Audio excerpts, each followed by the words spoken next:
Buenas tardes y bienvenidas y bienvenidos a todos quienes nos acompañan hoy. Eh, Esta es la segunda sesión del año 2020, perdón, del seminario de Historia Política, del Centro de Estudios de Historia Política de la Universidad Adolfo Ibáñez. Esta es una iniciativa que ya cumple 6 años y que se ha constituido como un espacio para la discusión y la reflexión colectiva de quienes están interesados en el estudio de la política y lo político en perspectiva histórica. Ese es el objetivo y obviamente acá siempre tratamos de invitar a gente que ha estado, que está desarrollando investigaciones o ha culminado recién proyectos de investigación de cierta envergadura.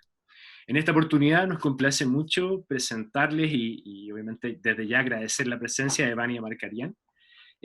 Vania es doctora en Historia por la Universidad de Columbia y actualmente es profesora de la Universidad de la República de Uruguay, donde también coordina la maestría en Historia Política en esa misma universidad.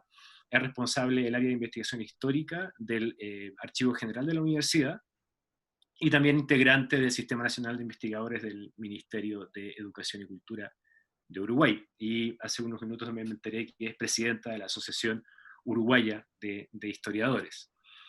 Bueno, para quienes lo conocen sabrán que la carrera académica de Vania es bien activa y prolífica. Ha sido profesora investigadora, o sea, profesora visitante e investigadora en diversas universidades latinoamericanas y de Estados Unidos. Es especialista en historia política e intelectual de la Guerra Fría, tanto en Uruguay como en América Latina, y sobre lo cual ha publicado varios artículos y algunos libros que, bueno, para los especialistas en el periodo y en estos temas son libros ineludibles, como Idos y recién llegados, La izquierda uruguaya en el exilio y las redes transnacionales de derechos humanos, 1967-1984, que es la traducción al español de una versión que salió el año 2005, con Routledge, Left in Transformation, Uruguayan Exiles and the Latin American Human Rights Networks, 1967-1984 también. Y otro de sus trabajos también ineludibles para los especialistas en Guerra Fría, en Latinoamérica, el 68 uruguayo, el movimiento estudiantil entre Molotovs y Música Beat, que apareció también posteriormente. Esto fue publicado en la universidad, la editorial de la Universidad Nacional de Quilmes, y hace algunos años apareció la versión en inglés por la editorial de la Universidad de California. Podríamos hablar mucho más de Vania, pero ella nos dijo no, corto y preciso, así que yo me ajusté a esas indicaciones. Desde ya, nuevamente, muchas gracias, Vania, por estar con nosotros. Para quienes nos han acompañado y bueno, para quienes se incorporan por primera vez a esta actividad, el formato que nosotros seguimos es bien convencional: 20 minutos de exposición por parte de él o la invitada. Ahí obviamente están los lineamientos generales de lo que podríamos discutir, y luego viene la apertura de las palabras al público. En esta ocasión, por la plataforma en la que estamos, les vamos a agradecer escribir sus preguntas en la sección de preguntas y respuestas. La tienen que ubicar ahí en la plataforma, y mi tarea como moderador será agrupar temáticamente 2 o 3 preguntas para iniciar así la conversación con Vania. Por lo general lo que hacemos son 3 o 2 bloques, dependiendo de la extensión o el alcance de las preguntas, 2 o 3 bloques de preguntas. Desde ya, bueno, nuevamente les agradecemos la presencia a cada uno de ustedes hoy. Bueno, también saludamos a Carolina Pablaza, que está ahí acompañándonos desde la Escuela de Gobierno, Marcelo Casals, que es investigador del Centro de Estudios de Historia Política también y coorganizador de este ciclo. Y por supuesto, y con esto me callo, agradecemos la presencia de Vania Markarian. Vania. Bueno, buenas tardes, buenas noches acá en Montevideo ya. Primero, por supuesto, gracias al Seminario de Historia Política, del Centro de Estudios de Historia Política de la Escuela de Gobierno de la Universidad Adolfo Ibáñez, especialmente a Andrés, Estefania y a Marcelo Casals, que me invitaron a participar en esta actividad. Teníamos otros planes de encontrarnos en abril, pero bueno, aquí estamos. Y yo quizás debería estar presentando ya este libro del que voy a hablar hoy, pero también aquí estamos por la pandemia haciendo las cosas de un modo un poco diferente. Y me gustaría aprovechar eso de que aquí estamos por la pandemia en esta situación tan particular, hablándonos desde tan lejos, para empezar a hablar de mi libro marcando la relevancia del tema, me parece, porque es un libro que se preocupa por la financiación de la ciencia y por la importancia de pensar los sistemas científicos, y eso trae el tema al presente, ¿no? Porque son los temas que están ahora en la discusión pública en tiempos de esta crisis sanitaria y social. De todos modos, me interesa marcar la distancia entre el presente y pasado, ¿no? Los historiadores solemos hacer el doble movimiento, ¿no? Traer el pasado al presente, hablar de lo que está pasando, pero también marcar esa distancia que es la práctica de nuestro oficio, ese corte con el pasado. Este es un libro que trata de los años 60, de esto que se ha dado en llamar, que venimos llamando los largos 60, los 60 globales. Esas son las formas que tenemos de hablar de esta década. Y voy a hablar un poquito de la cronología de estos largos 60 porque me parece relevante al tema, pero eso va a venir un poco más tarde. Entonces el tema de este libro que debería estar saliendo y del que hoy estoy hablando, es una de las primeras veces que hablo de este tema, es la relación entre las izquierdas políticas y la reforma de la educación superior perdón, en Uruguay en los años 60, y lo hago a partir de un análisis muy detallado, muy micro, de dos polémicas sobre financiación externa de proyectos científicos, de programas académicos, financiación en este caso que venía de Estados Unidos. Esto, por supuesto, con un trasfondo más general de discusiones sobre la orientación general de la Universidad de la República, que es donde se ubica mi trabajo, y de discusiones globales y regionales, ¿no? Porque esta es una década en que se discutió muy a fondo el papel social de las instituciones de educación superior. Entonces voy a hacer una presentación bastante general de esto. Lo que voy a hablar está basado en la introducción al libro. El libro se llama, es un poco más sexy el nombre del libro que el nombre de la charla de hoy, espero, es Universidad, Revolución y Dólares. Y ahí están las tres partes de lo que voy a estar hablando. El libro, como dije, se basa en dos extensas polémicas que se originaron en 1965, una sobre ciencias básicas y otra sobre ciencias sociales, y de las dos voy a hablar un poquito luego. La característica de estas polémicas es que traspasaron los espacios institucionales estrictos, o sea, no solo se discutió estos temas en espacios académicos, sino que llegaron a tertulias, a foros y a la prensa nacional, particularmente, y en ellas intervinieron hombres, casi todos hombres, muy pocas mujeres, hombres de ciencias y hombres de letras, sus jóvenes discípulos, o sea, los estudiantes, editores, periodistas, gestores culturales, militantes, dirigentes políticos y funcionarios internacionales. Y estos van a ser los actores de estas dos polémicas. Para analizar estas dos polémicas, recorro dos campos de estudio interconectados para poder entender estos asuntos, y voy a hablar ahora inmediatamente de esos dos asuntos, de esos dos campos de estudio también, para que se entienda en qué clivaje de perspectivas de análisis se ubica mi investigación. Y hago, creo, dos afirmaciones que pretendo audaces o desafiantes, o un desafío para pensar estos temas, relativas a la conformación de identidades políticas e intelectuales en Uruguay y en América Latina en los años 60. Con esas dos afirmaciones voy a empezar, y sobre esas dos afirmaciones voy a volver para cerrar esta presentación. La primera afirmación es un poco contraintuitiva, pero bastante clara para cualquiera que haya estudiado estos temas, y es que de un modo algo paradójico, la aguda politización de los debates, sobre todo por el fervor antiimperialista de ciertos grupos estudiantiles y grupos intelectuales, no fue en contra, sino que fue a favor, coadyuvó a la definición de políticas científicas, a la institucionalización de disciplinas y a la articulación de ambiciosos proyectos globales de reforma universitaria. O sea que los procesos de politización y de radicalización política no fueron en contra de estos procesos de institucionalización académica, sino contingentemente, por lo menos en estas coyunturas, los favorecieron.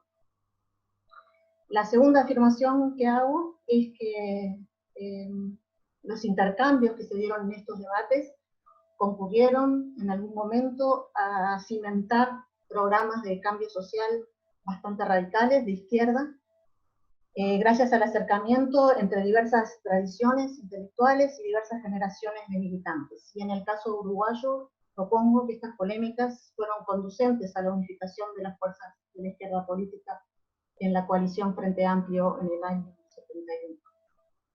Lo que quiero hacer con estas dos afirmaciones es algo que me preocupa, que me ha preocupado siempre en mi trabajo historiográfico, y es restaurar la contingencia de este tiempo histórico. Este tiempo histórico en nuestros países ha estado marcado, signado por los procesos autoritarios, ¿no? Por esto desemboca siempre en estas historias, en el caso uruguayo, en el golpe de Estado del 73.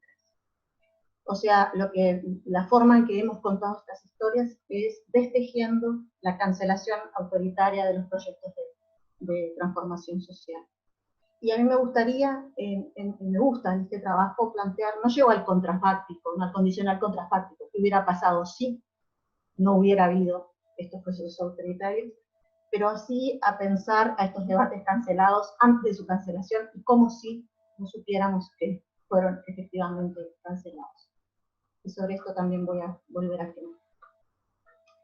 Para hacer esto, como les decía, me ubico en la intersección de dos tradiciones de análisis de la historia cultural y política en América Latina en el siglo XX.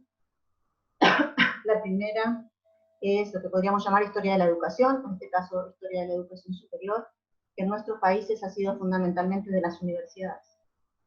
Y la segunda es la historia, esto que llamamos historia del pasado reciente. Y voy a hablar un poco de cada una de esas dos tradiciones para que se entienda dónde ubico mi análisis. La historia de la educación en Uruguay, creo que en América Latina, ha estado dedicada un poco en sintonía con la vieja historia de las ideas, al rastreo de trayectorias institucionales, de concepciones pedagógicas, de escuelas científicas, corrientes de pensamiento. Solía buscar orígenes, genealogías, grandes nombres, hitos, ¿no? En Uruguay los nombres señeros de esta forma de pensar la historia de la universidad son Arturo Ardao, Blanca París y Juan Antonio Done, y en esa tradición me ubico para tomar una distancia radical, que es dejar de concebir a la Universidad de la República como un actor unificado, que de alguna manera teleológicamente, digamos, habría encarnado desde su fundación a mediados del siglo XIX los principios de la generación que terminó a mediados del siglo XX, consagrando los principios reformistas de cogobierno, autonomía y la acción social de la universidad, que no casualmente era la generación que estos autores integraban, ¿no? Entonces contaban una historia que conducía a la consagración de esos principios, y recogiendo yo su legado, busco algo bastante diferente.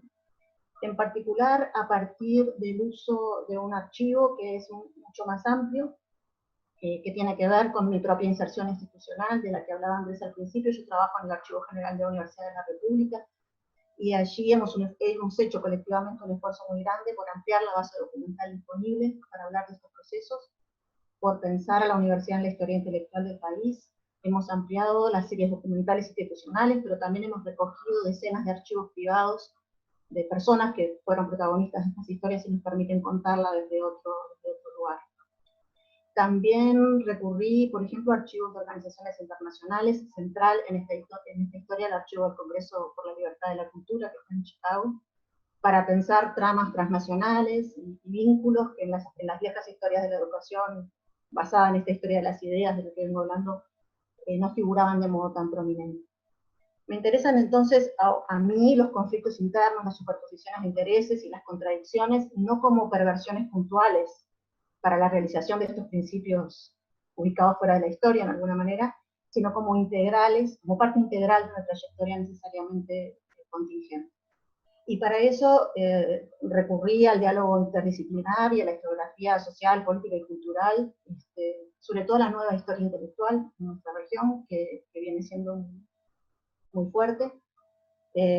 Nosotros acá, los uruguayos que estamos acá en Argentina, tenemos en el grupo, por ejemplo, Historia Intelectual de Quilmes, una referencia, en Carlos Altamirano, nombres de ese tipo, una referencia para pensar el papel de los intelectuales en la historia social y política del cotidiano.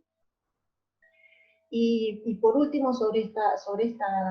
ubicándome en este campo de análisis, decir que ha sido muy interpelante, y creo que eso ha sido bueno para mi trabajo. Pensar la financiación y la organización de la actividad intelectual ha interpelado mis propias prácticas historiográficas, mis propias inserciones institucionales, y eso alimenta mis conclusiones. Me ha forzado a develar mi lugar de enunciación, ¿no? Yo hablo desde la Universidad de la República, hablo desde el Archivo General de esa institución, y eso es importante, y lo hago en un diálogo consciente con una tradición que es fuerte en nuestro medio. Me ha llevado también a cuestionar un relato de los autoproclamados herederos del reformismo de origen mítico, legendario en Córdoba en el 18, ¿no? Donde la historia de las universidades parecía de nuevo realizar esos principios, y para eso me sirvieron trabajos, me parece que el primero que me viene a la cabeza es el Homo Académicos, ¿no? donde Bourdieu habla de su propio grupo, para mostrar cómo el poder académico, el prestigio intelectual son armas y objetos de pugna dentro de las universidades, y no perder nunca eso. El segundo campo analítico en el que me ubico es el de la historia reciente latinoamericana, de ahí vengo, los libros a los que hacía referencia, los artículos a los que hacía referencia Andrés se ubican en ese campo. Tengo, por lo tanto, una relación tan estrecha como exasperada con ese campo de estudios. He intentado distanciarme de una explicación que me ha parecido muchas veces demasiado pegada a los avatares políticos que determinaron la crisis de los modelos democráticos de la posguerra, la polarización y la frustración de los programas de cambio en las dictaduras, en los procesos represivos autoritarios de los años 70. Es un campo que se desarrolló para explicar los nuevos autoritarismos de los 60 y 70, escrito por sus protagonistas. La primera versión que tenemos son versiones nativas, digamos, de las personas que lo vivieron y se convirtieron en sus primeros analistas. Está por eso centrada en las cosas que les preocuparon en aquel momento, las disensiones sobre las luchas armadas, el tema de las vías, las divisiones entre viejas y nuevas izquierdas, las trayectorias institucionales, los cismas, los reagrupamientos, el balance de ideologías y doctrinas, y una obsesión con Cuba. Es una literatura que ha sido muchas veces de justificación y de disculpas, muy documentada, muy analítica, muy basada en teoría, pero de justificación y disculpas, y que ha enfatizado aspectos traumáticos o espectaculares de estos procesos. Y lo que yo estudio no tiene poco de espectacular y dramático, porque se ubica en un terreno de la educación superior que no siempre favoreció estos gestos más heroicos. Es claro también que hace ya más de una década hay una nueva línea de análisis de la historia de las izquierdas en América Latina en la segunda mitad del siglo XX, que amplió las intersecciones entre cultura y política para entender la variedad de modos de cuestionar el orden establecido y enfrentar, por ejemplo, la expansión capitalista de Estados Unidos en el continente. Me parece que los estudios de los que yo vengo de nuevo sobre movimientos juveniles y movimientos de protesta y la masificación de la resistencia contracultural son especialmente ricos en este sentido. Esto se ubica también en los nuevos estudios sobre la Guerra Fría en América Latina, que nos ha permitido ampliar el marco cronológico de los procesos autoritarios para entender esto en un marco más global y más largo también. Nos ha permitido enfocar rearticulaciones locales de este conflicto global, nos ha permitido ver circulaciones transnacionales de personas y ideas, nos ha permitido ver los márgenes de autonomía de los sectores locales y regionales frente a Estados Unidos, la Unión Soviética, los dos grandes bloques de este conflicto global. Particularmente creo que los estudios sobre la Guerra Fría cultural han sido importantes para mí, pero para la renovación del campo en general, trascendiendo los mecanismos del imperialismo cultural, para entender los intereses imperiales, que los podemos llamar así, en vínculos de mutua conveniencia con actores locales. Entonces, bueno, en la intersección de estas dos tradiciones, la de la historia de la educación superior y la de la historia del pasado reciente, en una intersección crítica, es que terminé definiendo este tema, viniendo de la historia política del pasado reciente, llegando a la historia intelectual de la Guerra Fría. Entonces el tema, como dije, son las relaciones entre las izquierdas y la reforma de la educación superior en Uruguay en los años 60, a partir del análisis detallado de dos polémicas sobre financiación externa de programas académicos. Esas dos polémicas las voy a describir muy brevemente. Son dos. La primera es la instalación de un programa de formación en ciencias básicas con fondos de la OEA en la Facultad de Ingeniería en el año 65. Esto despierta la airada protesta de grupos estudiantiles de raíz antiimperialista, pero esto produce una alianza con grupos docentes reformistas, que se proclamaban reformistas en el sentido de la reinterpretación de Córdoba en estas décadas, y desafiaban la orientación profesionalista de la Facultad de Ingeniería de la Universidad de la República en general. La alianza de estos grupos, a partir de los debates sobre financiación, llevaron a discusiones sobre la necesidad de definir autónomamente las prioridades para recibir fondos extranjeros, y más importante, la unión de diferentes capacidades e intereses de estas dos generaciones, de estos dos grupos, que a su vez eran diversos internamente, logró imponerse en el gobierno central universitario a fines de la década, con la asunción de un rector, Oscar Mayona, en el año 66, y la formulación de un programa de reforma estructural de la universidad, el más ambicioso, diría yo, seguro en la segunda mitad del siglo XX en Uruguay, sino en todo el siglo XX hasta el siglo XXI. Pero es esta articulación de generaciones e intereses la que permite este proceso de renovación. Permitió también iniciar la renovación de los planes de estudios, de la forma de investigación y enseñanza de la ingeniería en el país, que estaba anquilosada al momento de la Segunda Guerra, ya en los años 60, y se convirtió en un espacio de acumulación y de aprendizaje para dos generaciones. Después del 68, y voy a volver a la cronología luego, esta alianza naufragó por demandas políticas cruzadas, pero fue muy germinal, muy fermental para generar este programa de cambios, y su origen, postulo, es esa polémica por la instalación de este centro OEA en el año 65. La segunda polémica que analizo se origina también en el año 65, en la realización de un seminario de élites latinoamericanas, se llamó, fue muy importante, de sociología, en la Universidad de la República, codirigido por Aldo Solari, uno de los primeros de la sociología universitaria en Uruguay, y Silvio Lipset, el sociólogo estadounidense.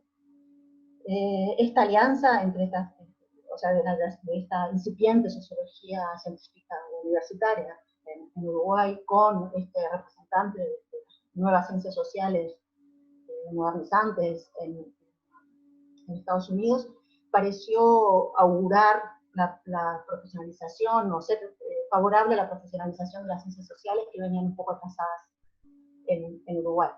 En el seminario participaron reconocidos especialistas en ciencias sociales de toda América Latina, Fernando Enrique Cardoso, Quijano, Darcy Ribeiro, además de Lipset, Solari y Sherman, los sociólogos de la época en el esto estuvo cruzado por los escándalos, en este momento escándalos regionales, por el dinero en Chile con el plan Camelot, y luego en Chile y Argentina con el proyecto Marginalidades, ¿no? por el dinero de agencias de Estados Unidos para estudiar los vínculos entre desarrollo socioeconómico en países dependientes y experiencias revolucionarias. Esto generó un escándalo que puso en entredicho casi todos los programas de sociología que tuvieran esta orientación. En el caso del seminario de élites latinoamericanas de Montevideo del 65, en el año 66, Ángel Rama, un crítico literario bastante conocido a nivel latinoamericano, denunció desde Marcha, levantando denuncias del New York Times, que el Congreso por la Libertad de la Cultura, que había financiado este seminario, tenía fondos a través de la Fundación Ford, pero de la CIA, finalmente. Este escándalo, digamos, que no fue, como decía, el Camelot y marginalidades sufrieron acusaciones similares en alguna medida, llevó de alguna manera a cuestionar estas incipientes ciencias sociales que aspiraban a los métodos científicos, aspiraban a la renovación del estudio de lo social en nuestra región, que cuestionaban las formas de escribir y de hablar de la sociedad, que cuestionaban al ensayo y favorecían la encuesta, que cuestionaban las viejas redes, los intelectuales latinoamericanos, favorecían las nuevas con estos centros del primer mundo, sobre todo de Estados Unidos. Con el escándalo en el caso uruguayo hay un recambio de la dirigencia de la sociología universitaria. Aldo Solari en particular se va al INPES en Santiago y asume en la dirección del Instituto de Sociología, ubicado entonces en la Facultad de Derecho, una nueva generación que pretende producir una sociología nacional, casando los nuevos métodos científicos con la promesa del cambio social. De nuevo, esta propuesta se termina diluyendo después de algunos logros bastante importantes en el proceso de institucionalización, la creación de un instituto central, la producción de una revista, estudios, encuestas, bastantes trabajos, pero bueno, se termina frustrando con la polarización y el proceso que desembocó en la intervención de la universidad de Bolivia. Entonces esas son las dos polémicas, esos son los dos campos de estudios, y voy a volver ahora a las dos afirmaciones que hice al principio en base a esto de lo que vengo contando, ya para cerrar. La primera afirmación era, si se acuerdan, que la politización de los debates coadyuvó a la definición de políticas científicas, a la institucionalización de disciplinas y la articulación de proyectos de reforma universitaria en el Uruguay de los 60. Esto no es privativo de Uruguay, como está claro, los estudios de Fernanda Begel, por ejemplo, para el caso de las ciencias sociales a nivel latinoamericano, pero con sede importante en Santiago, en este caso, hablan de algo similar. Voy a decir algunas de las cosas que tienen que ver con mi estudio en este sentido. Primero, que para mí, pero creo que en el campo de los estudios, estos de la educación superior en Uruguay, o la historia de los intelectuales en Uruguay, fue importante hacer el esfuerzo de pensar el campo intelectual, o sea, de pensar a las disciplinas científicas como parte integral del campo intelectual. En Uruguay, el campo intelectual ha sido tradicionalmente asimilado a las letras, a las artes, a las humanidades. La periodización está hecha en base a la actividad literaria de lo que llamamos la generación del 45, la generación del seminario de marcha, de las revistas Generación Crítica. Y muchas veces hemos descuidado las conexiones con otras disciplinas, espacios de producción de conocimiento, incluyendo la Universidad de la República, donde revistaban como docentes algunos de esos mismos intelectuales, pero hemos descuidado sus vínculos con los procesos de institucionalización académica de otras ciencias, de ciencias básicas, por ejemplo, con las que estas personas interactuaban y a partir de las cuales formularon muchas de sus propuestas en el campo intelectual. El otro punto en este sentido es el papel de las universidades en América Latina y la diferencia del caso uruguayo en este momento. Estas son las décadas en la región de diversificación de los sistemas de educación superior, tanto en términos de público y privado, como geográficamente, con fundación de universidades fuera de las capitales, pero también de las ciudades más importantes, y también en la diversificación de tipos de instituciones, apareciendo no solo universidades, sino también centros de investigación, instituciones tituladoras, incorporación de carreras que antes estaban en otras instituciones técnicas, o sea, la verdadera fundación de un sistema integrado de educación superior. Esto no pasó en Uruguay en este momento. En Uruguay la Universidad de la República fue entre 1849 y 1984, ya al final de la dictadura, la única institución de educación superior del país. Entonces esto la pone en un lugar muy central de toda controversia educativa y de toda discusión sobre el campo cultural. Me parece que restaurar ese lugar de centralidad al tiempo que lo cuestionamos por esta especificidad del caso uruguayo, que tiene que ver con la escala del país, me parece que es importante. De todos modos, se tiene que hacerse sin desconocer que la universidad sufrió un proceso de transformación enorme. La Universidad de la República en estos años en Uruguay triplicó su población estudiantil, duplicó su oferta curricular, integró nuevas carreras que estaban en otras instituciones, no de educación superior en este momento, y tuvo un enorme cambio porque asumió a partir de la instalación del gobierno pleno en el 58 una nueva generación que se proclamaba reformista y interpretaba el legado de Córdoba de modo más o menos tradicional, pero que también empezó a pensar en que la investigación científica tenía que estar en el centro de la estructura, no ya del gobierno, de la universidad, y empezó a tratar de cambiar a la universidad en ese sentido. Esto tuvo a los estudiantes como protagonistas centrales. Los estudiantes accedieron al cogobierno pleno y fueron punta de lanza para esta generación un poco mayor, esto que hablaba en las polémicas de las alianzas intergeneracionales, pero también llevó a enormes cuestionamientos desde los sectores conservadores, que en muchos casos estaban en contra de la llegada de los estudiantes al gobierno, y vieron en estos procesos de transformación y politización la prueba de sus temores, y eso puso a la universidad, o sea, rompió la vieja alianza de la universidad con el poder político de modo radical. Entonces es importante pensar a la universidad como un conjunto de relaciones entre posiciones y disciplinas resultantes de la división de capital y poder, o sea, como un lugar de batalla, digamos, para alterar su propia estructura. Esto también está en Bolivia, por ejemplo. y pensar que las tensiones entre politización y autonomía académica son constitutivas del proceso de institucionalización disciplinar, y que para esto tenemos que considerar tramas transnacionales en las diferentes formas de producir conocimiento y complejas relaciones con las políticas públicas y también con los aspectos que podríamos llamar más oscuros del poder político, en este caso las políticas de Estados Unidos referidas a la financiación de estos programas de modernización. Es claro que los programas de modernización se pueden hacer bajo diferentes signos político-ideológicos. A mí me gusta mucho el trabajo de Rodrigo Pato sobre las universidades en la dictadura brasileña, porque muestra que la modernización de la universidad brasileña se hizo bajo signo autoritario en Brasil.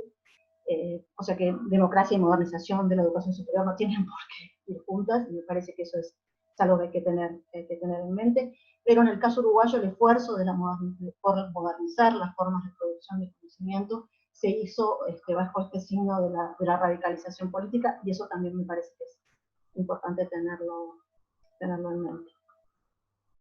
Y esto me lleva a la segunda de las afirmaciones con las que estoy cerrando, es que los intercambios académicos sobre política universitaria concurrieron a la cimentación de programas de cambio social, porque permitieron el acercamiento de tradiciones y generaciones de militantes. En Uruguay, en última instancia, me parece a mí, fueron conducentes a la unificación de las izquierdas políticas en el Frente Amplio. Acá me parece, volviendo a algo que dije al principio, que la clave es la cronología de los 60 globales en estos temas, esto que llamamos los 60 globales, que Eric Solov ha insistido tanto en llamar de esta manera. Perdón, no.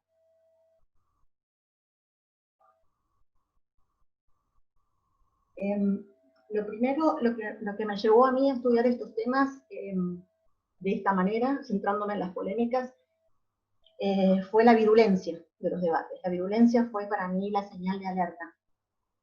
Sobre todo porque antes de este momento, la financiación de proyectos científicos era algo que se aceptaba sin demasiada discusión, sin demasiada politización del debate, ¿no?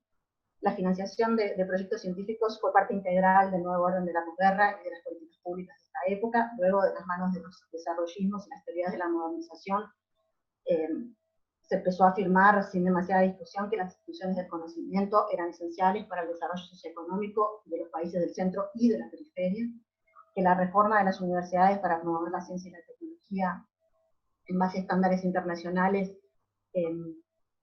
era parte de los procesos de cambio social también en las regiones más pobres del planeta. Esto fundamentó desde la creación de la UNESCO hasta las conferencias internacionales sobre temas de investigación, que hubo a finales de los años 40 y principios de los 50 en toda la región. Fundamentó programas de investigación que unieron a los matemáticos de Estados Unidos con los matemáticos uruguayos, mexicanos, franceses y brasileños. Estuvo también en la plataforma de algunos de los movimientos nacionalistas anticoloniales de los años 50 y 60, o sea que era parte de la discusión pública. En algún momento esto se convierte en objeto contencioso, y ahí hay para mí un llamado de alerta, hubo para mí en estos debates. Por un lado, esto tiene que ver con el crecimiento exponencial de las ofertas de financiamiento de Estados Unidos, primero en ancas de la filantropía de los coletazos de la buena vecindad, y luego en medio de las políticas de prevención, los estallidos revolucionarios que terminó de articular la Alianza para el Progreso, y en tiempos de crisis económica y recortes presupuestales en América Latina, en este caso, creció la avidez por estos recursos.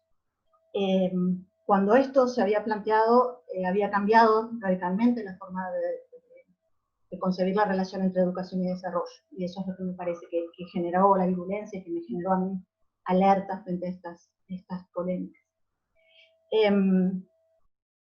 Hubo un cuestionamiento de los fondos extranjeros y de las condiciones que venían atadas a este dinero. Esto en ancas del antiimperialismo de sectores intelectuales y estudiantiles cada vez más influyentes, por ejemplo en el cogobierno, en el caso de la Universidad Uruguaya, que partiendo del tercerismo, o sea, de una posición de equidistancia, supuesta equidistancia o orgullo equidistante frente a los poderes de la Guerra Fría, terminaron rechazando las políticas de Estados Unidos con tono antiimperialista a partir de Guatemala, luego de Cuba y Dominicana.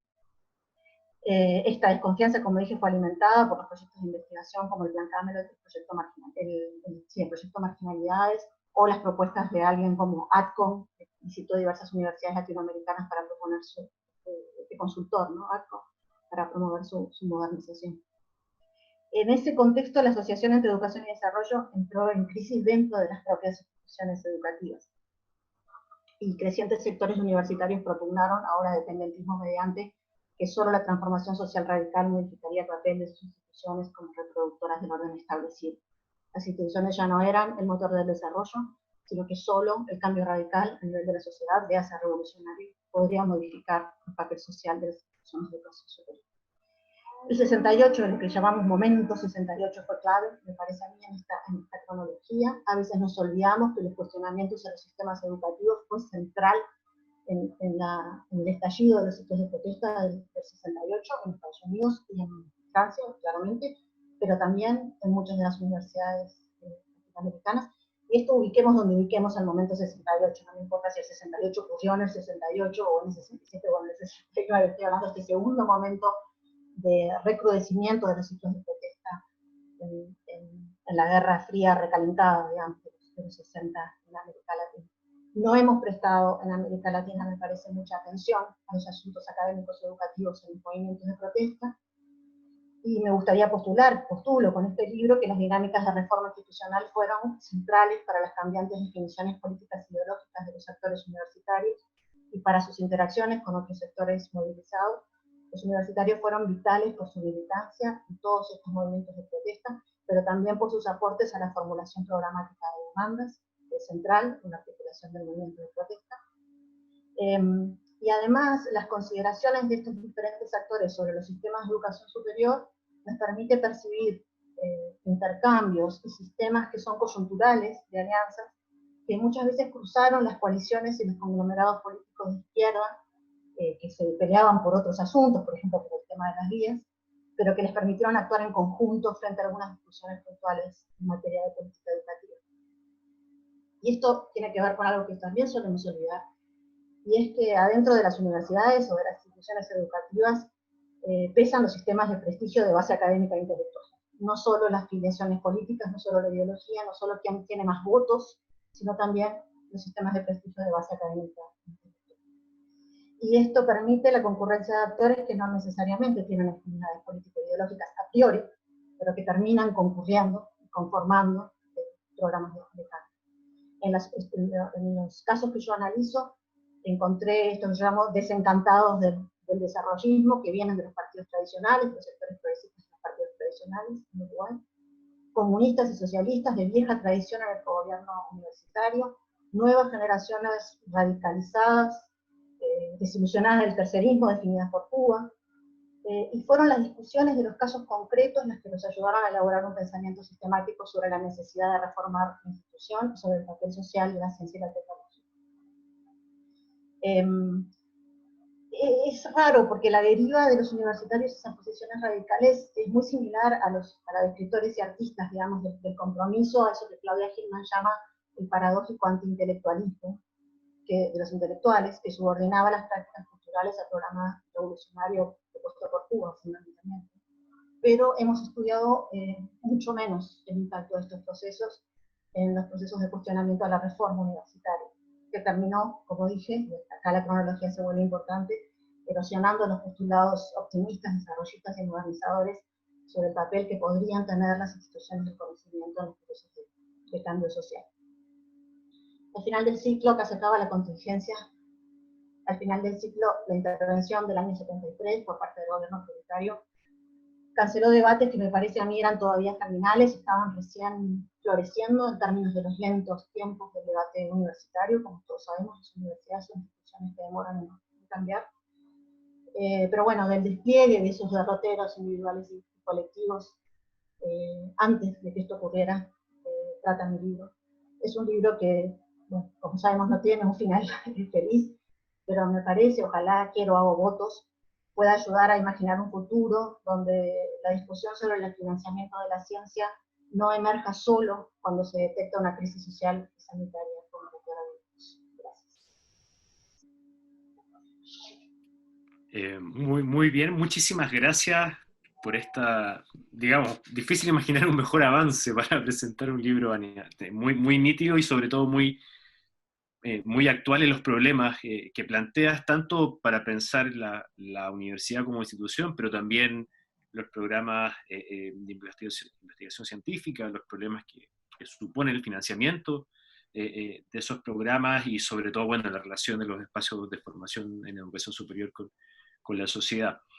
A quienes nos acompañan, los invitamos a registrar sus preguntas dentro de sus plataformas. Debería haber una sección que dice preguntas y respuestas, ahí es más fácil ordenarlas. Nos habían llegado unas al chat, pero tratemos de ponerlas en sección preguntas y respuestas. Por supuesto, la del chat también va a ser consideradas, pero es más práctico cuando están ahí concentradas. Tal como señalé al principio, vamos a agrupar 2 o 3 preguntas y posteriormente vamos a darle de nuevo la palabra a Varian para que se refiera a los temas que tratan estas intervenciones. La primera pregunta, probablemente alguien que tú conoces, dedicado a la historia de la educación también y la juventud en América Latina. La pregunta ¿es posible identificar propuestas de transformación que hayan presentado alternativas propiamente universitarias a las tendencias de modernización amparadas bajo la ayuda norteamericana y de agencias globales de la época? ¿Sería posible encontrar, tal como sucedió en los procesos reformistas universitarios en Chile de los 60, a sectores gremialistas que sostenían la primacía de la investigación, la formación profesional y el trabajo intelectual por sobre la sintonía de la universidad con los cambios sociales en curso? Eso básicamente es el gran problema, ¿no? O sea, yo creo que la segunda parte es la pregunta donde te sacan más a la cancha. Efectivamente hay quizás que debates ahí si encuentras un caso parecido, porque hay una referencia nítida al caso chileno que pasa ahí con el caso uruguayo. Hay otra pregunta que hacía referencia al tema de la cronología, pero creo que te extendiste bastante en ello al final. Quizás, bueno, que si pudieses recoger algo que consideres importante para anudar mejor ese punto, pero creo yo que lo abordaste bien. Otra pregunta: ¿cómo se tomó por parte de la política partidaria el hecho del financiamiento extranjero? Ese es otro de los elementos que te piden profundizar. Y como tercer elemento, si se puede profundizar en el tiempo estrecho que tenemos, ¿en qué medida, porque en alguna parte lo leí de tu trabajo, en qué medida también el proceso de radicalización también obliga a ordenar el campo intelectual al que tú te refieres, y sobre todo porque a muchos los saca de la posición tercerista que habían adoptado en el marco del conflicto de la Guerra Fría? O sea, una de estas vaivenes que uno enfrenta cuando se aproxima a la geografía de la Guerra Fría es precisamente que la opción tercerista parece darle aire, ¿no?, a ese mundo binario en el que muchas veces funcionamos o creímos entender esta época. Pero acá tú como que vuelves a invertir la ecuación y dices, no, efectivamente esta radicalización lo que hace es sacar de esa deriva o esa posición tercerista y ordenar de nuevo las posiciones en polos muy nítidos, ¿no?, muy reconocibles. Entonces quizás pudiese elaborar algo sobre eso. Y ahí yo te voy a ir haciendo una señal también para que dejemos espacio a las otras preguntas. Tengo una hora más o menos para esto. Voy a intentar unir la que pregunta sobre alternativas propiamente universitarias, la primera que me hiciste con la de la cronología, porque para mí van juntas. La respuesta corta es sí. O sea, el grupo que a mí más me interesa en este proceso es el grupo que se articula en torno a la formulación de esto que se ha dado a conocer como Plan Mayolo, que se articula en el año 67. Es un plan ambiciosísimo de reforma estructural de la universidad, creando institutos centrales de investigación, que además iban en contra de la estructura federativa que el cogobierno había reconsagrado, en realidad, porque la representación en el cogobierno universitario tenía que ver con la estructura federal. Abarca todo, desde el programa de publicaciones de la universidad, hasta un sistema de becas, hasta todo, la extensión, todas las áreas de trabajo de la universidad. Tiene una afinidad, una inspiración en el desarrollismo, esto que Altamirano dice, el desarrollismo que estaba en el aire, ¿no?, en esta época. usa en particular los números de la CIDE, la Comisión de Inversiones y Desarrollo Económico, que es un organismo técnico formado bajo los gobiernos del Partido Nacional y a impulsos de la Alianza para el Progreso, estos organismos de diagnóstico y propuesta a partir de los cuales se iba a recibir la ayuda financiera de la Alianza para el Progreso, que nunca terminó de formularse del todo. Pero bueno, la CIDE, esta comisión, hizo un balance de todas las áreas de la actividad socioeconómica de Uruguay y en particular de la educación, y el plan usa eso como insumo para proponer un cambio en la universidad. El rector del momento había sido crítico de las conclusiones de la CIDE, pero usaba el diagnóstico. Entonces hay como una afinidad, digamos, con el clima desarrollista. Es una propuesta que tiene que ver estrictamente con la universidad, y él, incluso en el prólogo, por ejemplo, él dice, no sabemos si va a triunfar el capitalismo o el socialismo, no importa, nosotros vamos a transformar esta institución para que sirva mejor al desarrollo nacional. Entonces, y él sube al rectorado, como dije, con el apoyo de sectores estudiantiles bastante radicalizados, también con apoyo de las reuniones docentes. Después viene el 68, eso es lo que pasa. Después viene el 68, que es en Uruguay no solo el año del 68 uruguayo, como le dice en mi libro, o sea, de la eclosión de un movimiento estudiantil muy radicalizado, que deja de discutir en gran medida la reforma universitaria para discutir el cambio social, que invierte estas relaciones de educación y desarrollo, como decía, sino que es el año de instalación del autoritarismo extremo del gobierno de Pacheco Areco, de medidas prontas de seguridad. El país pasa a vivir bajo estado de sitio semipermanente, y entonces los temas de reforma universitaria quedan opacados por las primeras 3 muertes de estudiantes por manos de la policía en las calles de Montevideo, o sea, un clima que hace que a la institución se le haga difícil seguir discutiendo. Pero sí existió la alternativa, y lo que mi libro propone es que la alternativa fue posible por ese primer proceso de politización. O sea, que son estas alianzas que se generan entre estudiantes y la vieja generación reformista, o sea, la vieja generación reformista, digamos, nacida en los años 20, por decir algo, en el caso que yo estudio, sobre todo ingenieros, que se junta con estos estudiantes que son nacidos, que son baby boomers, ¿no? Son jóvenes del 68, van a ser jóvenes del 68, pero es en esa alianza que se promueve un programa de cambios universitario. Y bueno, y ahí por eso mezclaba lo de la cronología. Esto es posible en esos primeros 60, creo que los 60 globales son 260, no se ocultan 260, ¿no? Y ahí, bueno, los historiadores sabemos que cada decisión de cronología es una decisión sobre cómo marcamos el tema, también teóricamente, ¿no? Pero por eso decía, no me importa mucho si esto es el 65 con Dominicana o el 68 con el segundo ciclo recalentado de la Guerra Fría. Ahí hay, cada país o cada región puede hacer sus precisiones, pero globalmente creo que sirve pensar en que hay 2 60. ¿No? Unos primeros donde la modernización, el desarrollismo y las propuestas de reforma todavía tienen circulación en sectores progresistas amplios, y unos segundos 60 donde hay polarización, ya no es tan fácil estar en el medio. Y esto me lleva a tu pregunta sobre el tercerismo. El tercerismo uruguayo fue muy fuerte. En Uruguay el tercerismo es una tradición tan vaga como potente, digamos, es difícil definirla en términos ideológicos, y gran parte de las disputas de estas que yo estudio están destinadas a definir qué era exactamente el tercerismo.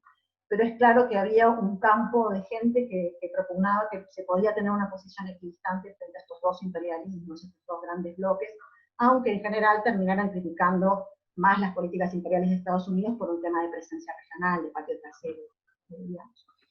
Esto se va acabando, ¿no? Y parte de la polémica ahora, me voy a referir más a la de las ciencias sociales, tiene que ver con lo que Solari, que es el fundador de la sociología universitaria, nuestro primer desarrollista, que podríamos decir, decía, es que el vuelco de los terceristas hacia Cuba, el furibundo antiimperialismo, el nuevo furibundo antiimperialismo de los viejos terceristas, estaba impidiendo cualquier programa de modernización y desarrollo, y esto incluía la modernización de las ciencias sociales bajo el único modelo que él concebía, que era de los países desarrollados. Entonces, su ataque al tercerismo, él saca en este mismo año, convoca al Congreso con Lipset un libro sobre el tercerismo, que es su testamento, su rompimiento con esta tradición, pero además una lápida, dice, con ustedes no se puede, no va a haber modernización de las ciencias sociales, no va a haber modernización del pensamiento de la intelectualidad uruguaya, No vamos a terminar nunca con los intelectuales de café, vamos a seguir en esa forma de discutir lo social, nunca nos vamos a modernizar. Sabemos ahora, y esto porque fui al archivo del Congreso por la Libertad de la Cultura, que ese libro se lo encargó, se lo pagó y se lo publicó el Congreso por la Libertad de la Cultura, o sea que acá no hay ninguna inocencia. Pero Solari lo pensaba, y por eso hablo de esto, de mutua conveniencia o de convergencia de intereses. Él lo pensaba, el Congreso, los articuladores del Congreso también lo pensaban. Pensaban que Cuba había distorsionado el campo de las izquierdas. El Congreso por la Libertad de la Cultura es una organización que nuclea intelectuales de izquierda, anticomunistas de izquierda. Entonces acá hay una convergencia. Lo que produce esto es eso, que unos se decantan por Cuba y otros se decantan por los procesos modernizadores de Estados Unidos, y lo que parecía existir como campo de diálogo, y acá personas como Arturo Ardao y Solari hablaban, Real de Azúa y Solari hablaban, y acá empieza como a quebrarse, estás de un lado o estás del otro, ¿no? Como todo lo que pasa. Intentando unir las tres preguntas. No hablar toda la noche. No, está muy bien. No, se agradece. Muy, muy efectivo el manejo del tiempo. Seguimos recibiendo más preguntas. Bueno, una quizás parecía a algo que ya respondiste, pero te hacen una precisión, quizás, y ahí quizás para quienes nos escuchan y nos ven desde Uruguay, quizás sea más pertinente, pero efectivamente dice, en esta presentación se abordó la postura más reformista, que efectivamente llevó a la reforma educativa, especialmente en Uruguay, pero ¿cuál era el peso de la reacción contrarreformista? Y ahí cita en Uruguay como Alerta, MDL y posteriormente la JUP. No sé si Marcelo, que siempre como que se contiene, pero Marcelo, ¿quería hacer una pregunta? O...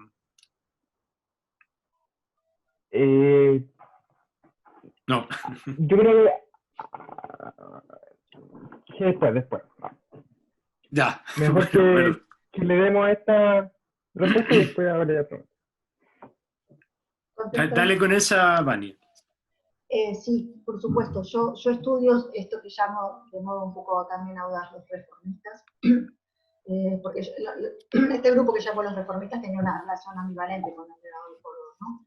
Lo invocaba, pero lo criticaba también, sobre todo por esto del tema del lugar de la investigación en el programa de cambios, y de cuál era la estructura que tenían que tener estas instituciones para favorecer la investigación.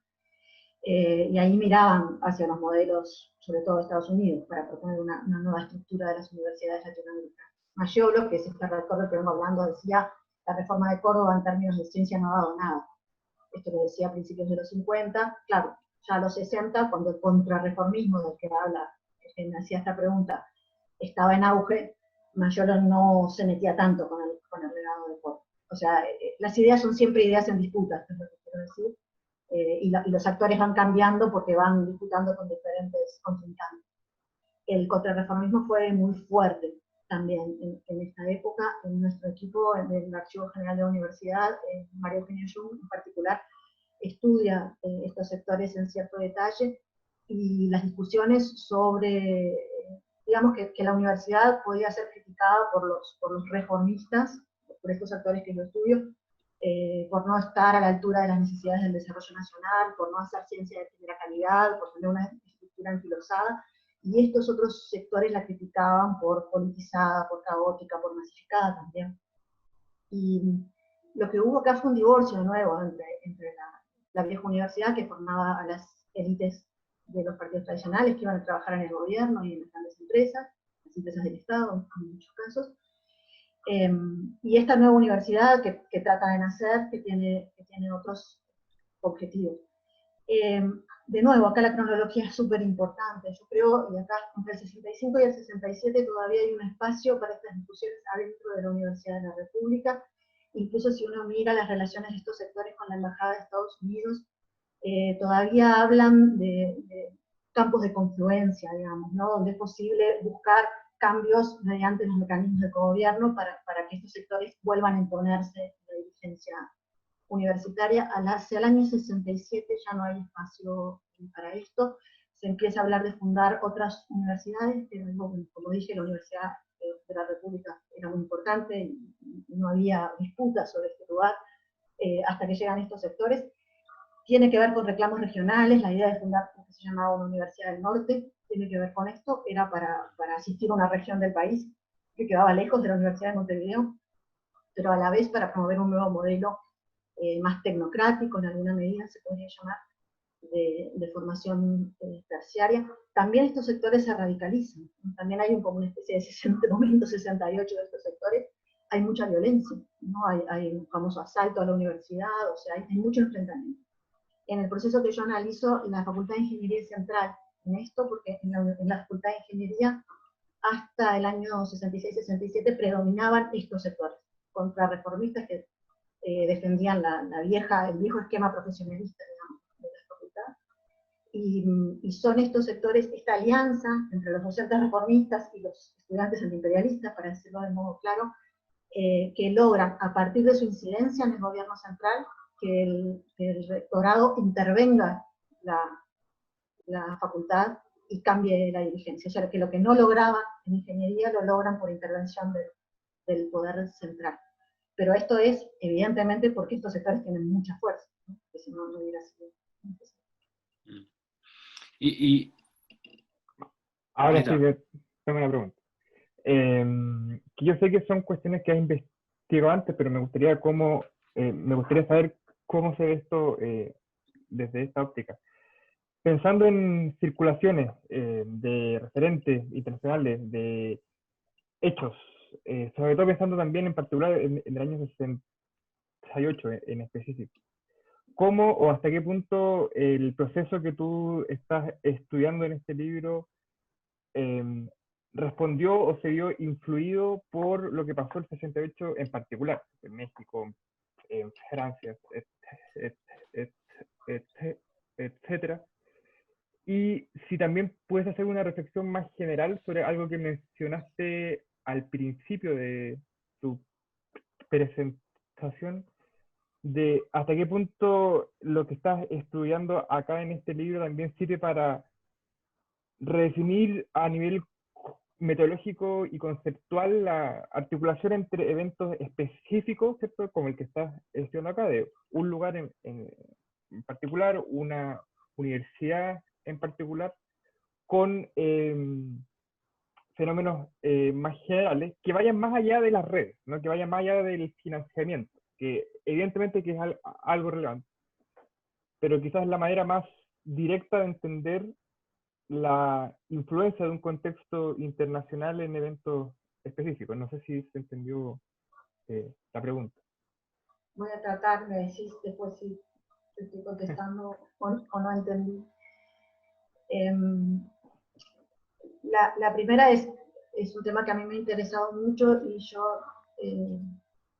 a partir del libro que escribí sobre el 68, que salió antes del 2018, pero cuando llegaron los 50 años y todos los que habíamos estudiado algo de este momento tuvimos que salir a hablar de, así los historiadores nos llaman cuando, a las efemérides, ¿no? Y entonces me pasé diciendo eso de que en América Latina hubo 3 68 en el 68, que fueron el de México, el de Brasil y el de Montevideo, el de Uruguay. El 68 argentino sería en el 69 con el Cordobazo y creo que el de ustedes fue en el 67. Esto sí acordamos en qué queremos decir por momento 68, ¿no? Que este ciclo de recrudecimiento del ciclo de protesta en un ciclo de protesta más grande que es el de la Guerra Fría en América Latina, con protagonismo juvenil, con protagonismo estudiantil, con nuevos repertorios de protesta, con alianzas con otros actores y otros sectores sociales, y también con una cierta escenificación o performatividad de esto que María Isabel Acosta se llama revolución discreta de las costumbres de la sexualidad, ¿no? Que también el momento 68 escenifica, despliega, ¿no? Algo que venía de la segunda.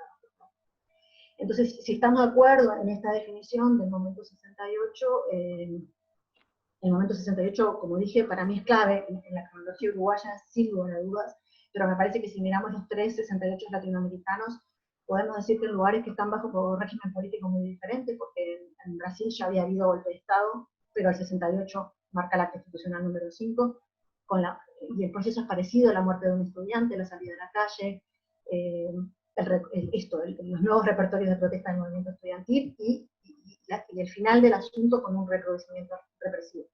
En México, que no sé, el PRI se llama eso, el régimen político de México, pero digamos democracia, si querés, y en Uruguay, donde en realidad técnicamente estamos efectivamente en democracia, pero se inicia esto del camino democrático del autoritarismo, lo llamamos en Uruguay. En los tres lugares, digamos, bajo régimen político muy diferentes, suceden ciclos de protesta que se pueden estudiar de modo similar. En los tres casos esto termina en un crecimiento exponencial de las opciones más radicales de la izquierda política y el surgimiento de las guerrillas como una opción real dentro del campo de las izquierdas y en una respuesta represiva sin precedentes. En los tres casos bajo régimen político diferente. Y como dije, el impacto de esto en las discusiones sobre casi todos los procesos de reforma institucional, pero sobre la reforma universitaria ni que hablar, es enorme. Y bueno, en el caso de Brasil, el estallido tiene que ver con los programas de reforma del USAID, que Rodrigo Pato, por ejemplo, estudió. No sé si venía por ahí lo que decías, pero yo creo que sí, que el impacto del ciclo corto es enorme en estos procesos. La segunda parte de la pregunta, no sé si me estás pidiendo que haga una afirmación como más general sobre la Guerra Fría. Sí, va por ahí, porque se ha tendido a estudiar, yo creo que con acierto, en el último periodo, la Guerra Fría, ¿cierto? Como esta interrelación precisamente entre actores y eventos específicos de nivel local, con, por ejemplo, la adopción de lenguajes políticos, ¿no? De nivel más amplio. Entonces me gustaría ver como qué ilumina esta investigación, ese problema, que es algo que se ha dicho mucho antes. Mira, siempre refiriéndome a casos concretos, pero a ver si esto sirve. El año pasado publicamos con Aldo Marchesi un artículo en revista Prismas, donde intentamos mostrar dos trayectorias intelectuales, yo la de Solari y Aldo Marchesi la de Vivian Díaz, que fue el renovador del socialismo uruguayo, del viejo socialismo liberal, digamos, a un socialismo nueva izquierda nacional, popular, todo esto. Y lo que mostrábamos era como estas dos personas que tienen unas formaciones intelectuales y políticas muy distintas, pero muy arraigadas en un contexto previo a la Guerra Fría, digamos, de alguna manera, su formación intelectual y política. En este reconocimiento de la Guerra Fría terminan decantando por dos redes, que son redes de financiación concretas, y que les permite a ellos insertarse en formas de circulación que de otra manera no hubieran tenido. Digamos, la pregunta general sería, ¿cuáles son las opciones de unos intelectuales con aspiraciones políticas que quieren internacionalizarse, digamos, en este caso? Y además eso es algo que, cuando yo decía de velar nuestras propias inserciones institucionales, todos los que nos dedicamos a esto sabemos que la internacionalización de lo que hacemos es parte de lo que buscamos, porque eso es lo que da prestigio, etcétera, etcétera. ¿Qué opciones tienen estos intelectuales ubicados al final de la cadena de conocimiento? ¿No? Porque la desigualdad de producción de conocimiento norte-sur en estas redes es enorme. Entonces, sí hay agencia de los actores locales, sí hay determinantes, motivaciones que son de estos actores que muchas veces no tienen que ver con el conflicto de la Guerra Fría, pero que el lenguaje de la Guerra Fría termina decantando para un lado y para el otro. Vivian Díaz termina enganchado en la cadena de espionaje de los checos y Solari termina enganchado en estas redes intelectuales que terminan siendo financiadas por la CIA. Y esto no los hace ni al uno ni al otro agentes del gobierno extranjero. ¿Qué opciones tenemos nosotros abiertas? O sea, ¿dónde fuimos a estudiar nosotros tres? Y esto, de nuevo, no es porque necesariamente determine todo lo que decimos, pero sí porque vivimos en un mundo que tiene ciertas posibilidades. Y el de la Guerra Fría terminó teniendo muchas veces solo dos, digamos, en alguna medida. De nuevo, articulando intereses regionales y articulando intereses locales que muchas veces no se podían dirimir en este conflicto. Por ejemplo, el Congreso por la Libertad de la Cultura está fundamentalmente sostenido por comunistas, por anarquistas, por gente que viene del frente de Urruti, esa gente que era anticomunista por los conflictos de la Guerra Civil Española, pre-Guerra Fría. Ese era su anticomunismo. Y ese anticomunismo termina articulando con el de la CIA, digamos, ¿no? Y entonces es una organización que queda en un lugar como una especie de limbo. Marcelo Rienti decía en un congreso hace poco, como yo, que me dedico a estudiar a las izquierdas, terminé estudiando el Congreso por la Libertad de la Cultura. Pero claro que terminaste estudiando el Congreso por la Libertad de la Cultura, porque más allá de la financiación CIA, El Congreso por la Libertad de la Cultura era una organización de izquierda anticomunista en sus principios. Entonces, no sé si de nuevo si te contesto o quedo en esto de los historiadores de que es más complejo, pero creo que sí, que el lenguaje de la Guerra Fría articula, termina articulando, termina definiendo. O sea, eso que llamamos polarización, radicalización, no es un contexto para estos conflictos, es lo que pasa en los conflictos. Sí, perfecto. Gracias. Eh, ¿Andrés?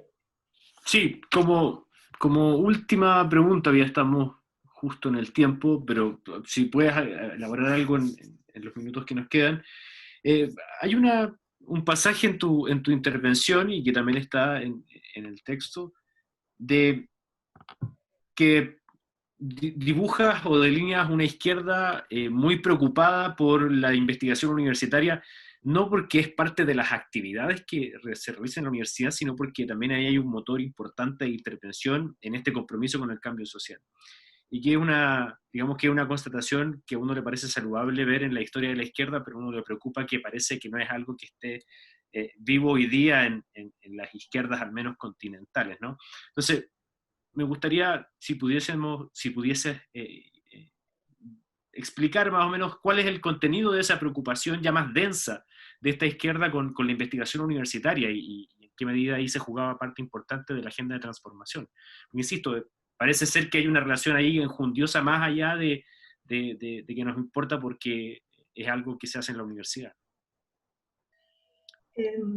Lo primero creo que lo dije, y es que el desafío de estudiar esto es que uno no puede pasar el mapa de la política partidaria al mapa de la interna universitaria. O sea, es difícil, aunque existe, o sea, los comunistas tenían una postura, pero muchas veces cuando los ves actuando frente a problemas académicos concretos, terminan en alianzas paradójicas con actores que fuera de la política universitaria no serían aliados, ¿no? Y eso es lo que me parece interesante porque permite concurrencias que la política partidaria no les permitió. Y se generan bloques, digamos, a partir de la discusión de casos muy concretos. Creo que para las izquierdas, y esto es necesariamente plural, el interés por la educación superior es súper diverso. Hay una base que tiene que ver con la modernidad, con esta cosa iluminista también del papel de la educación para la iluminación de las masas, qué sé yo. Esto está en los sectores progresistas del vallismo, por ejemplo, en Uruguay, que podemos considerar de izquierda, creo, en este periodo. Están los comunistas en gran medida, están los socialistas en gran medida. Las izquierdas radicales, las formadas más al calor de Cuba, son diferentes en este sentido, me parece, porque sí empiezan a concebir a la universidad más como campo de reclutamiento. Estas izquierdas no tenían tanta tradición en el gobierno, sacando algunos sectores del anarquismo que sí habían tenido, y que de última vienen de estas viejas izquierdas también, con esta preocupación feminista. Las nuevas izquierdas más radicales, eso es parte de lo que pasa cuando en el momento post-68 se rompe el bloque, ¿no? Que para algunos de estos sectores empieza a ser un campo de reclutamiento para proyectos políticos radicales, en particular para la lucha armada, y nada más. O sea que las discusiones concretas de política universitaria pasan a segundo lugar. Yo analicé en algún lugar, por ejemplo, una revista de los estudiantes de arquitectura, que la revista adentro es súper tradicional, tiene estudios de arquitectura escolar, tiene bolsas de apuntes de los estudiantes, pero abre con un llamado a la lucha armada y cierra con una proclama de Che Guevara, ¿no? Como que de repente esto empezó como es muy gráfica, si la mirás, el objeto de revista, muestra esto, ¿no? Como empieza a encapsular todo lo otro, que también sigue estando, porque esta gente era estudiante, tiene esos intereses por la materia que estudia, pero de repente eso otro empieza a ser absorbente de sus viejas preocupaciones por lo estrictamente universitario y educativo. ¿Por ahí? Sí. Y nos llega la última, y con esto ahí sí que cerramos y prometemos que no te retenemos más. Pedro nos pregunta, ¿hubo presencia de intelectuales latinoamericanos de izquierda exiliados en el Uruguay en los largos 60? ¿Fue importante esa presencia o más bien marginal? Y ahí la pregunta la compara con el caso chileno, donde hay presencia importante de cientistas sociales brasileños, argentinos, etc. De nuevo, el último libro de Marquesi me parece que es lindo para esto, cuando muestra lo de las geografías de las izquierdas armadas, porque Montevideo fue un primer lugar de nucleamiento antes de la formación de las alternativas armadas, pero estos intelectuales que empiezan a discutir los procesos de cambio regional. Ese centro se trasladó a Santiago posteriormente, luego del golpe va a Argentina, ¿no? Entonces hay algo de la geografía regional, de circulación, de personas y ideas que es clave en todos estos procesos. Para lo que yo estudio, la figura central, diría en esto, es Darcy Ribeiro. Darcy Ribeiro se exilia en Montevideo en el año 64 y viene de la experiencia fresca y frustrada de Brasilia. Al medio de estas discusiones sobre reforma universitaria, organiza un seminario de estructuras universitarias, se llama, donde participaron unos 70 universitarios uruguayos, y donde en gran medida este proceso fue convergente con la articulación del Plan Mayolo del que hablaba. Pero además en ese seminario dirigido por Darcy Ribeiro participaron varios de los que luego fueron integrantes del comité de huelga del 68 estudiantil. O sea que en ese momento en que Darcy Ribeiro está articulando el programa de reforma, todavía participan de nuevo todos los sectores. El año siguiente, esto es en el 67, el año siguiente ya van a estar en el comité de huelga del 68. Es central la figura de Darcy Ribeiro en este proceso y me parece que ejemplifica bien esta circulación. Ni que hablar de los argentinos, por ejemplo, Sadowski, o sea, hay ya más científicos, pero científicos intelectuales preocupados por la política universitaria, por estos temas de ciencia, tecnología y desarrollo, después de los bastones largos, digamos, después de Onganía en el 66, varios de ellos vienen a Montevideo, hay un seminario por una cultura autónoma para América Latina que se hace en el 68 en Montevideo, y ahí están estos exiliados argentinos, los exiliados brasileños. O sea que sí, todos estos procesos, y trato de hacerlo en el libro, no se entienden sin la circulación regional de las personas y de las ideas, o de las ideas en las personas, pero también de las publicaciones, ¿no? También porque Marcha, por ejemplo, se leía en la región, porque las publicaciones que empiezan a venir, en el caso de las ciencias sociales, cuando Santiago se convierte en el centro de las ciencias sociales latinoamericanas, las publicaciones y las personas que van a estudiar, que vienen a estudiar a Santiago y vuelven a Montevideo, hay una polémica importante donde se llaman los flaxistas a estas personas, ¿no? Como es un insulto. Entonces, sí, es súper importante. No solo exiliados, o sea, sí los exiliados, pero también otras circulaciones regionales que hacen que esto haya sido un proceso realmente regional, muy geopolíticamente situado a la vez, ¿no? Porque con las tradiciones que en cada país lo van determinando, pero muy regional. Bien, muchísimas gracias, Vania, por tu exposición, por abordar y atender las preguntas. Gracias también a quienes nos acompañaron hoy. Ha sido una jornada bien asistida y eso nos pone contentos porque la instancia cumple su función. Que bueno, para nosotros era conversar con Vania, para Vania también conversar con nosotros y empezar ya a calentar los argumentos del libro que esperamos salga pronto, como una buena noticia dentro de todo este espacio de incertidumbre, así que te mandamos mucho ánimo y los mejores deseos para ese proceso de publicación. Desde ya, bueno, también quiero agradecer a Marcelo, coorganizador de la actividad, a Carolina Pablaza también, sin que esto materialmente, logísticamente, se nos viene abajo. Y a todos ustedes, bueno, bien, más que bienvenidos. Agradecer la presencia y quedan ya invitados para la próxima sesión, que entiendo, Marcelo, es el 24. Aún no tenemos 24 de junio, exactamente. 24 de junio, sí, no, la fecha, pero de todas maneras lo vamos a estar informando por nuestras redes y nuestros comunicados a la base de datos, a la cual imagino muchos de ustedes están inscritos, y si no, con la inscripción a este seminario lo están. Así que, sí. Así que de nuevo, Vania, muchísimas gracias, que tengas ya, bueno, entrando la noche ya. En Santiago, como habíamos planificado. Sí, ojalá. Y ahí, bueno, van a estar todos invitados. Vamos a viajar, vamos a ser verdaderamente internacionalizados. Para que estas cosas no queden solo atrás, ¿no?